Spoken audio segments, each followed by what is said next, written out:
For this video, I'm going to show you like DNS names for a virtual machine. So I created this one. It's just continuing off of the using a domain name, I guess. And like I said, it has IS on it, another video. And if I do /default.html, anyway, so let's configure a DNS name. Here it is.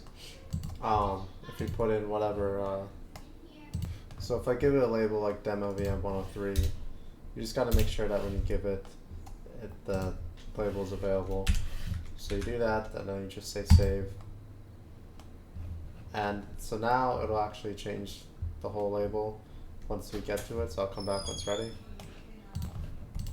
Alright, let's go to overview, and here, or go to demo VM, and refresh the page. There, here's our DNS label, copy it, and it should point to this, see? And now if you do the same thing, default.html, you'll see it point to that.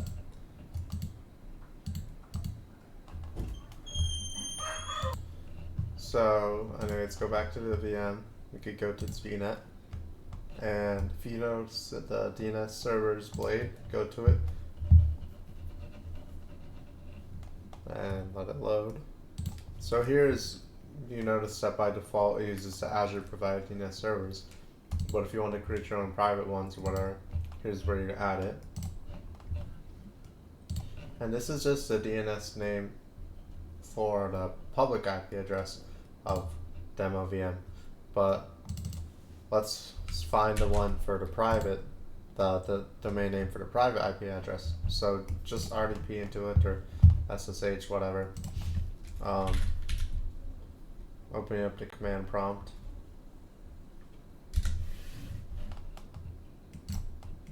And just do a reverse lookup, so NS for name system lookup, and then put in that private IP address for the VM, and here's the name, demovm.internal.cloud.net.